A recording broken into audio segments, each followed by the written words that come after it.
Hi, my darlings. I'm Sophie Darling, and welcome back to the channel.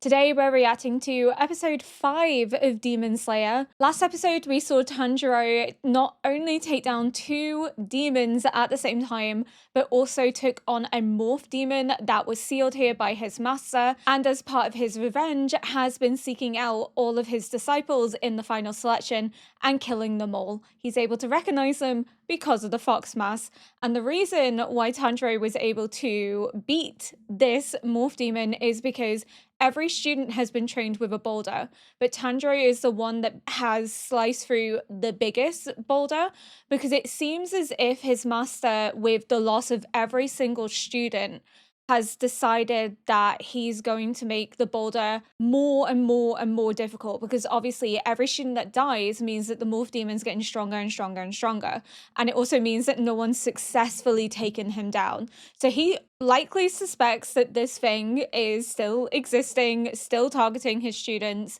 and is trying to prepare them all for what they might face. So the boulder gets more and more difficult with every student that fails until we get Tanjiro, and it almost seems like an impossible task. And in a way, he's kind of hoping that it is, so that he doesn't have to send Tanjiro, but because Tanjiro did it, he has confidence that Tanjiro could overcome the morph demon, which he did. And then Tanjiro saved that little boy, and then that little boy was like, ha, fuck you, I'm gonna leave now, good luck, have fun, you're the distraction, which is pretty shitty, let's be honest. They're kids, so I kind of have to remember, like, they're kids, I probably would have done the same, but it's still a shit thing to do after Tanjiro risked his life to help him. And we got a hint towards the end of the episode that there is a blonde-haired student that was sent here against his wishes because he defied his master and didn't want to go, and his master beat him up, and there was a blonde-haired boy in the previous episode who looked a little downcast and beaten. And I wonder if, because they've already set up the premise that we're going to be introduced to him, that this episode we will meet him. And I wonder if he doesn't want to go is because he's actually scared of demons. And then that would be kind of ironic, because why is he training to be a demon slayer if he is scared of them? Unless it's something that, like, he's kind of been forced into doing. Because I did talk about whether maybe there's like a hierarchy in that some children may descend from families of demon slayers. So I wonder if it'll like delve into children that are kind of forced to take up the family mantle and the pressure that they feel in doing so. And then with the title of the next episode, I'm going to presume that means Tanjiro is going to return home. Tanjiro is going to get his own sword now because he's using a borrowed one that was given to him. And hopefully we'll find out a little bit more about what's happening to Nezuko. I still think this is because she's not eaten anything, so she doesn't have the energy to sustain herself. This morph demon, though, was absolutely terrifying, and I have a feeling it's only going to get worse. That it's going to become more and more graphic in its depictions.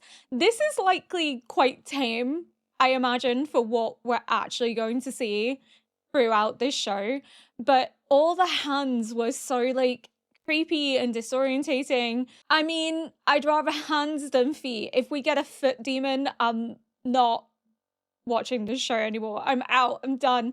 I've had enough playing Dark Souls and Elden Ring and the ongoing hyperfixation of feet and bosses in those games. I'm sick of it. I don't want it in my anime either. And it's in Freerun a lot, the focus on feet. And it's starting to make me think, does Japan have a thing for feet? Like, is this a thing? Like, I know there's like foot fetishes, but why is this like over focalized, especially in like Elden Ring and Dark Souls? And then I've noticed it in Freerun, and I'm like, I can't unsee it. Once I've seen it, I can't unsee it, and that's the issue. So I'm hoping there's not a foot demon, because I will genuinely lose my mind. But without further ado, let's get into episode 5. It's the fact that he could smell the attack from under the ground. Oh, that was so cool. You got this? The art style of his attacks, amazing. Like, that's just so cool. I wonder if we'll see the same with like fire because we see it with water. So it kind of poses the question like, are they going to do that stylistic choice for other elements?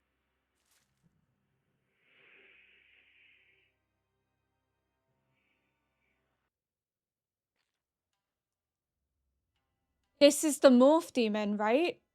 Yes, this is his background. Oh my god, he's so young as well.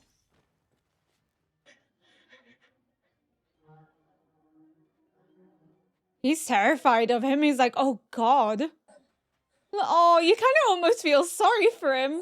You have to remember, like, he was just slaughtering and eating people, but like, I think because he looks like a child and that sense of fear and distress is so palpable, you can't help but feel bad. Oh my god. He's seen him in his final moments. He was like, oh no. He's come back. He's the heir.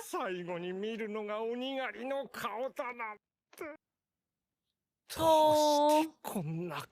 But it's that look of sadness and empathy. Like, he's not gloating or celebrating. He feels sorry for him. 兄ちゃん、どこだい？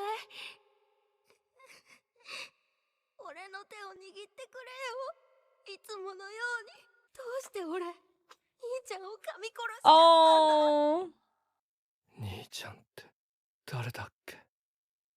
It's been so long that he's forgotten the people that mattered most to him. 悲しい匂い。No! He's giving him comfort in his final moments. Because they were all people at one time. He didn't want to be this person. この人が今度生まれてくるときは、鬼になんてなりませんように。兄ちゃん、兄ちゃん、手握ってくれよ。しょうがねえな。いつまでも怖がりで。I want to cry. This just proves that all demons were once human, which means none of them wanted to become this way. They were forced to be that way. Oh! サビとマコも。He's honored you all. 殺された他の子供たち。 Rest in peace. もう安心していいよ。 Oh, look how young they all are.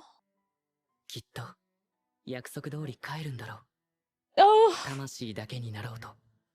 さぎり山へ。大好きな鱗滝さんのところへ。 They'll always be with him. 死んでいたら、俺の魂も帰った。 Oh my god, I was so emotional. I wasn't expecting to like cry. 鬼になった人を元に戻すにはどうしたらいいんだ? He's too lost in the source to give you any answers. He might not even know himself. 禰豆子、人間に戻す方法は? This is his worst fear, is this idea that his sister could become like this. That she could find herself trapped on a mountain hunting children, having forgotten everything, including her brother, who loves her so dearly. There's wisteria. Has he passed? Is it over? 藤の花。切り抜けた。 Oh my god, there's only 4 of たった4 them. 人。20人くらいいたのに。あの人もいない。 Oh, the music. It's so good. 助けられなかった。 It's not your fault. 死ぬ。ここで生き残っても結局死ぬわ、俺。 Okay, so he doesn't like being in this situation. Like, he is very much a coward. But not enough to run away. He still saved himself. 体の寸法を測り、その後は階級を Oh, 刻 look, ませていただ she's きます。looking at the butterfly, and she has a butterfly in her hair too. 今現在皆様は一番下の水の戸でござい Oh, ます。 so you have to raise through the ranks. 本 Okay. 日刀を作る鋼、玉鋼を選んでいただ He's obsessed with swords. He's like, can I have my sword now? When do I get my sword?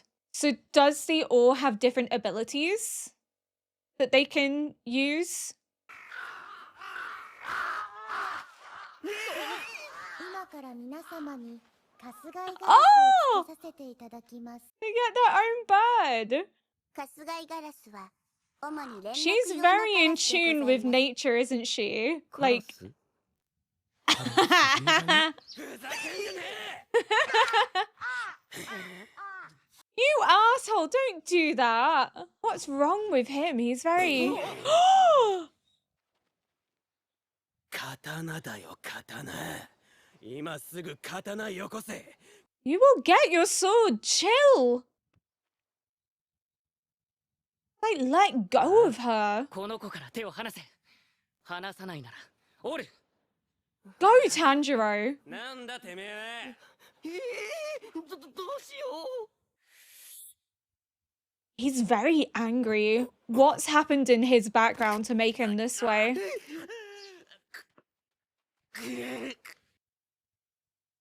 She's so unfazed. She's just like, eh. お話は済みましたか？ Like, this isn't worth stressing over. It's just a chat. It's not a dispute. 鬼を滅殺し、己の身を守る刀の鋼 Oh, は she's so ご自身 sweet. で選ぶのです。多分すぐ死にますよ。俺は。 You're such a little pessimist, aren't you? You made it this far, so you must be stronger than you realize. 玉鋼なんて初めて見るし、見た目には全然判断つかないよ。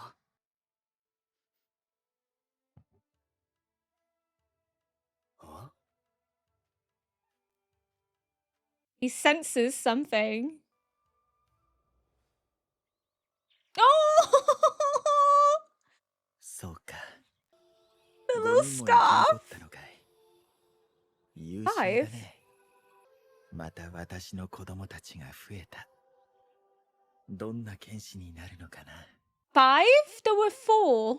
So where's the fifth? Because there was only four that passed the final selection. Also, who the hell was that guy? 甘かったな。どの鬼もまともに会話できる状態じゃなかった。 I don't think all demons are going to be like that, though. I think there will be some that are more like crafty and manipulative and not just driven by bestial rage. Bless him, he's so exhausted. 一刻も早く帰りたいのに。体中痛くて、ネスコ、鱗きさん。 Oh! She's up!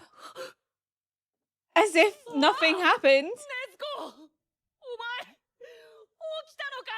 She's just going for a little stroll. Oh!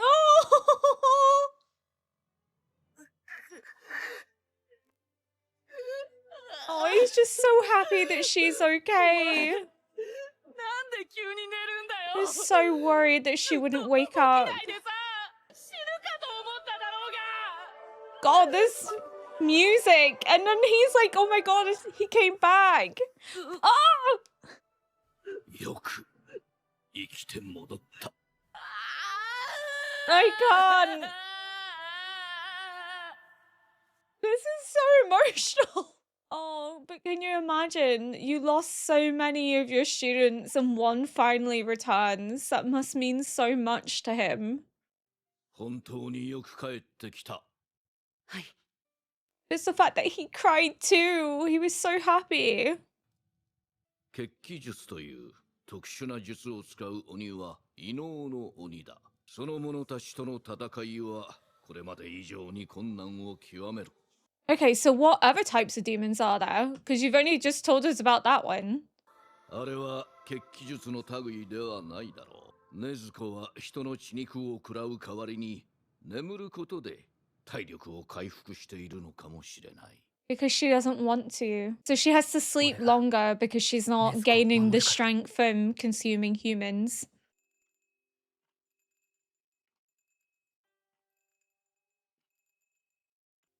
There's something really nice about the tinkling. I wonder if that's to like ward off ill omens or spirits that might harm him. I don't かま know. ど炭治郎は俺です。中へどうぞ。これが日輪刀だ。俺が撃った刀だ。 He's like, I just want to talk about the sword. あ、中へ。日輪刀の Nothing 原料 else, は just the 太 sword. 陽に一番近い山で取れる。 He's just passionate about his work. それで日の光を吸収する鉄ができる。そうですか。 So can it retain the heat from sunlight?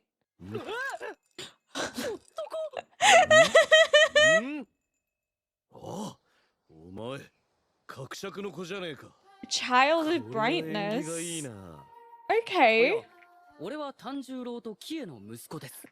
It's like, I don't know what that means. 頭の毛と目ん玉が赤みがかっているだろう。火仕事をする家はそういう子が生まれると縁起がいいって喜ぶんだぜ。 His dad had red hair. こりゃ刀も赤くなるかもしれんぞ。 Oh, this さあ is さあ、抜いて exciting. みな。 What? 日輪刀は he 別名色変わりの刀と言ってな。 I feel like the clown 持 master ち really 主によっ suits て him. 色が変わるのよ。 That are expecting it to be red.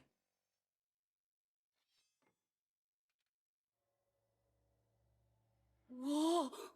That's not red. 黒いな。え、黒いとなんか良くないんですか？不吉ですか？いや、 He そう can't いう contain わけではないが。 What does あまり it 見ない mean? な漆黒は。俺は鮮やかな赤い頭身が見れると思ったのに。 It's not his fault. God damn it. 37だ。 You're acting like a 5-year-old. かまど炭治郎指令を伝える Wait, they speak? っていう。 I know crows can actually talk, but I didn't expect it in the show. そこでは少女が消えている Oh, his first mission.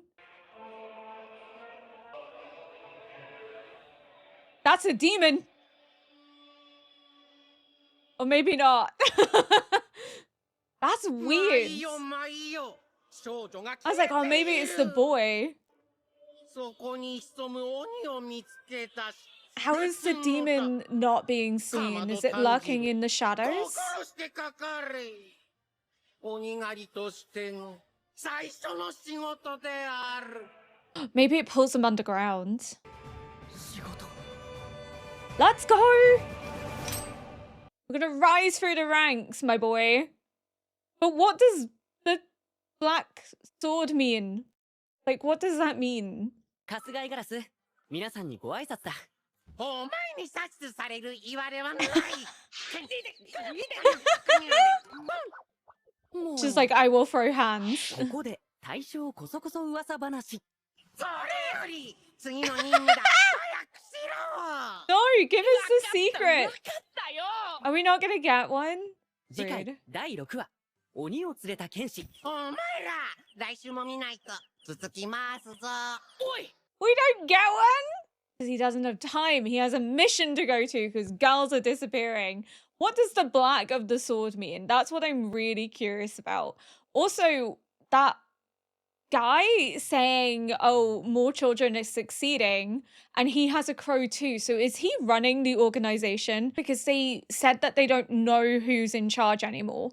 And then he has a crow, and that's got a little scarf, so it's really freaking cute. And then there's the girl with the butterfly clip in her hair. She seems very attuned with nature and her environment because she was looking at the butterfly when she had the crow. She was adoring it. She was looking at it with like reverence and respect. So she must be very connected to her environment and the world around her. She seems like she'll be quite interesting. And then we got our first glimpse of our cowardly figure, But I love the symbolic analogy because in giving him a sparrow, it's emphasizing his character and who he is. So what is important to note is that sparrows are typically seen as cowardly birds, but they're not. They will actually tackle larger birds of prey in order to defend their young and defend their territory. But they are seen as being quite timid and prone to running away when in danger.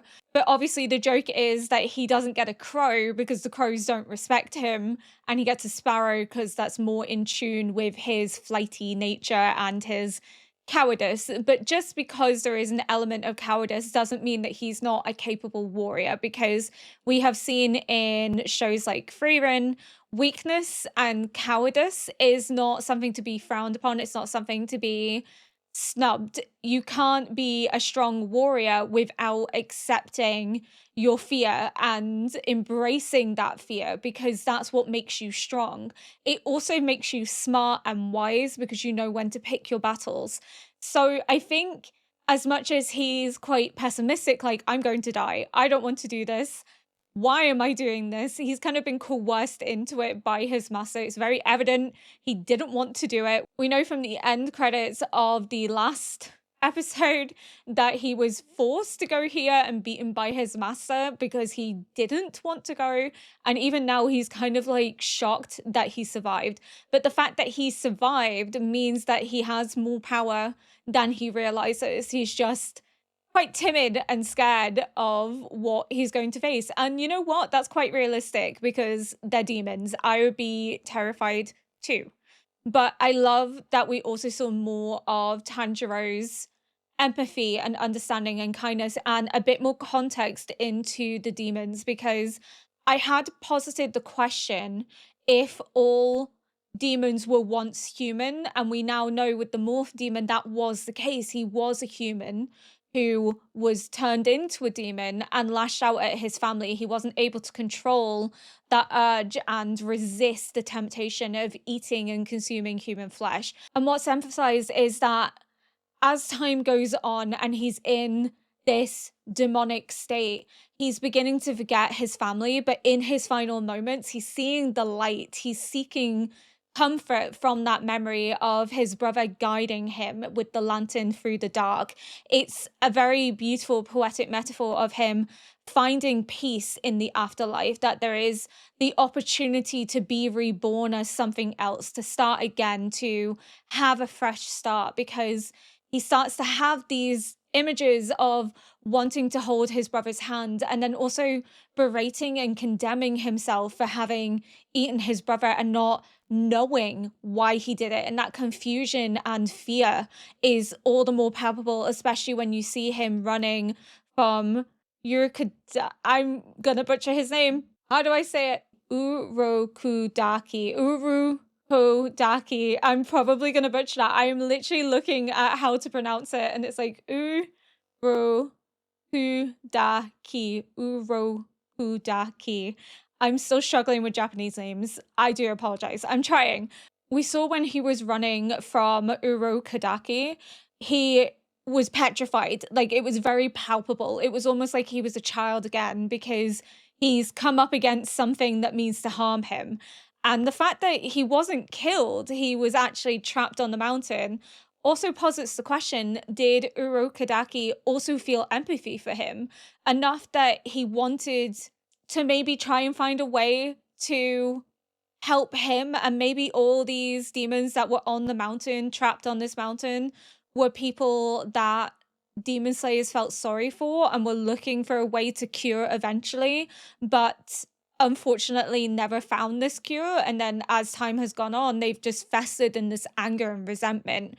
But I don't know, it kind of raises a question as to why he didn't kill him. And I think there has to be a level of empathy there and understanding that he is a child and he's been thrust into the situation that he didn't choose against his control, and that this nature that's emerged is something that he's struggling and wrestling against, but he eventually caved to it, whereas Nezuko never has caved to it. She's using sleep as an alternative to consuming human flesh, because that's her way of regaining her strength after exerting herself, because she overly exerted herself trying to save Tanjiro from that demon they first encountered in episode 2.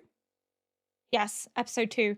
So it makes complete sense as to why she's completely wiped out. But the fact that she's actually trying to overcome it, she's trying to be better, she's not wanting to cave to that demonic aspect of herself.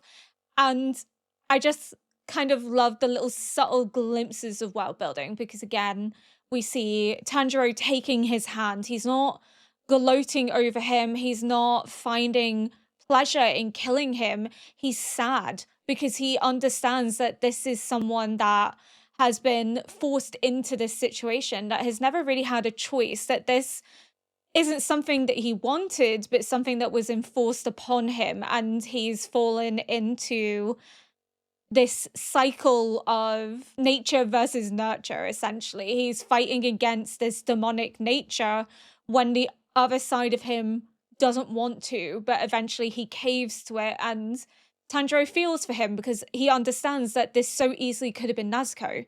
If not for him, if not for his will and desire, but also Nezuko's will and her strength to not cave to it, which is why they keep talking about how they're different. They're not like others, because they're both very resistant to this idea of her being a demon, of her caving to this demonic nature. So it's very palpable as to how they're going to be different, but it also explains why Tanjiro is so understanding, because if not for him, if not for Nezuko's own sense of strength and willpower, things could be different. She could have gone on to kill him. She could have gone on to kill others. If Tanjiro hadn't been there, she could have gone on and wreaked havoc elsewhere.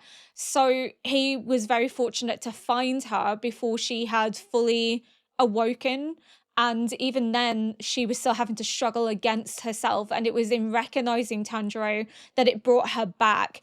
But if you were a young child that had been turned into a demon and everyone around you is dead and you don't have anyone to kind of snap you back into who you were, it makes sense that you would kind of descend into that you would spiral because you have nothing else to remind you of the human nature that now has been lost. So he's ended up down on this path, and Tanjiro can understand and empathize and recognize that and wants him to find peace. And that's what I love so much about him, because there would be so many that would gloat over having killed a really powerful demon, of getting revenge against him for all the children that he's killed in the final selection. But Tanjiro doesn't.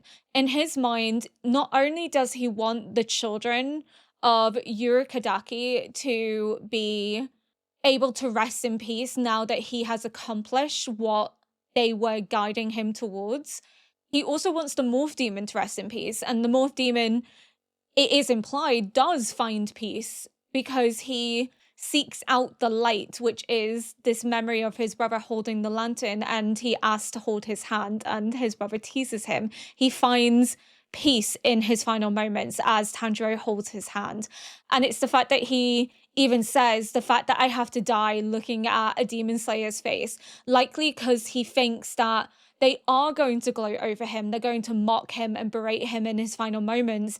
And I think there's a sense of shock that Tanjiro doesn't do that. He wants him to find peace. He prays over him. He asks God to help him be reborn, and when he's reborn, to never become a demon again. He wants him to find another chance in a different life where he will never have to experience this pain and suffering. I love Tanjiro. I could go on and on and on about how good of a guy Tanjiro is, because it's just so nice to see him so empathetic and understanding and willing to put himself in their shoes and not being this like cocky little brat that thinks he's God's gift because he is able to kill a really strong demon. I love that he's someone that we can see has a heart, has a soul, and is very connected to the world around him and to the people that he loves and cares about. The fact that he breaks down when he sees Nezuko because he was so worried and scared about her.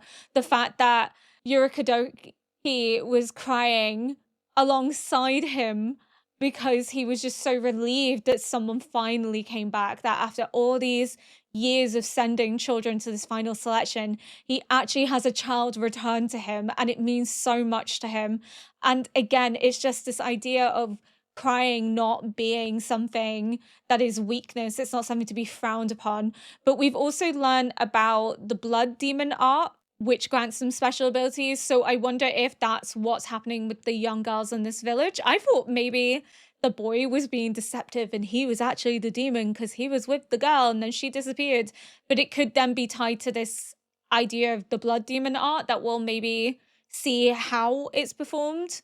And then we also have Tanjiro being called the child of brightness, and then there being like a connection to his hair. And just the idea that this 37-year-old man is really angry that his sword didn't go red. But I really kind of want to know what black means. And he says it's not unlucky, but it's rare that it ever goes that dark of a color. So I'm curious as to what the symbolic meaning is behind that. I could Google the symbolism of black in Japanese culture to try and gain an understanding, but I kind of want to let the show tell me. I don't kind of want to take a guess because it could be completely different. But we know from a brief glimpse of his dad in episode 1, there was kind of like a flashback that his dad also had red hair. This seems to be like a lineage thing, so I wonder if that's also connected to his ability to smell. Like maybe his dad also had like a heightened sense of smell. Maybe his dad was a demon slayer that maybe gave it up when he had children, or maybe died on a mission but kept it from his children. That would be kind of interesting because then he would be following in his father's footsteps unknowingly. And we don't know how old he was when his father died, and we don't actually know how his father died, just that his father died, or it may not be connected at all. But I didn't expect to cry.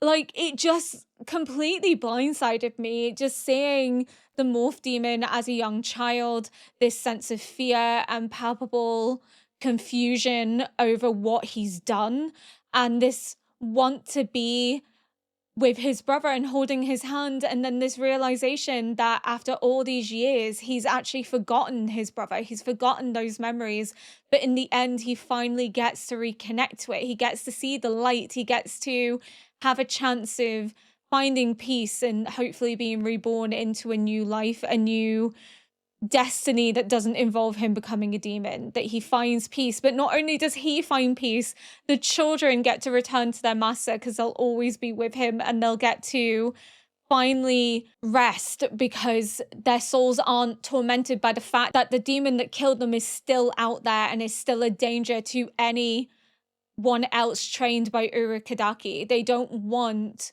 any more children to suffer, but they also don't want Urokodaki to suffer. They don't want him to have to lose more children. They obviously love and care for him and find comfort in him. They see him as a father because they choose to return to the mountain. That's where they felt safe, where they felt peace, and they wanted to be reunited with him, much in the same way that Tanjiro said that if he was to die, he would have gone back there too, because that's where Nezuko is, but also that has become his home. This has become someone that he cares about, a father figure in a sense. So of course he's going to want to go back there. But the fact that the children also get to find peace, but they'll always be watching, they'll always be with him and Urokodaki, just, it really got me. It hit me in the gut. I just didn't expect it. And the music was stunning. And I want to know more about that very hot-headed, angry young man that kept demanding he get his sword. Like, he was just so incensed and impatient to the point that he even attacked his own crow, which is absolutely disgraceful. That really annoyed me because that poor crow didn't do anything. It's assigned to him. It's there to help and guide him and also give him missions. But I want to know why he's so hot-headed. He has like quite a big scar on his face, so I'm wondering if maybe he is similar to Tanjiro in that like he's gone through something incredibly traumatic, and instead of having hope and aspiration for building something more than revenge, Tanjiro wants to help others. He wants to protect others, but he also wants to heal Nezuko. So he has a great sense of goal and purpose. Whereas I wonder if this young boy has gone through something similar, but instead of finding purpose, he's sort of subsumed into this cycle of anger and rage over what has happened, and his desire for this sword is because he wants to track down the demon that's harmed him and likely harmed his family. So we're kind of maybe seeing different sides of the same coin, how Tanjiro might have been if Tanjiro didn't have Nezuko, if he didn't have a purpose, if he didn't learn to keep pushing forward and picking himself back up. He could have ended up in a very similar situation. That is just a presumption. Of course, I don't know until we see more of him, but I have a feeling that rage and anger, there is something more meaningful behind it, that there's something symbolic. But I am excited to see the next episode and what's going on with these girls disappearing. I immediately was like, is it a demon being deceptive, like luring young girls as like a handsome boy and consuming them? That was just my thought, because they're all young girls, so it's like targeted specifically. And then we saw the figure of the boy that was walking with her, but then he seems confused and shocked that this girl disappeared. But it's the fact that they're only targeting girls makes me think, could it be somebody trying to deceive them, luring them by taking on the guise of someone who is handsome and charming, almost like a siren kind of vibe, where like they're able to use their charm and beauty to lure sailors to their death? It could be, or it could be that they're able to conceal themselves in the shadow, or they're able to pluck them from above or from below. But I can't wait to see how the show expands on this. And we also know there's more than the blood demon art that we have yet to be enlightened on. So hopefully we'll also learn more about that too, because they've only mentioned the blood demon art. They haven't mentioned anything about other demons yet. So unless the morph demon counts as one, maybe. Who knows? But I think that's all I want to say for now. Thank you so much for watching. If you enjoyed this react, please consider liking, subscribing, and leaving a comment below to help boost this video into the algorithm. Until next episode, bye!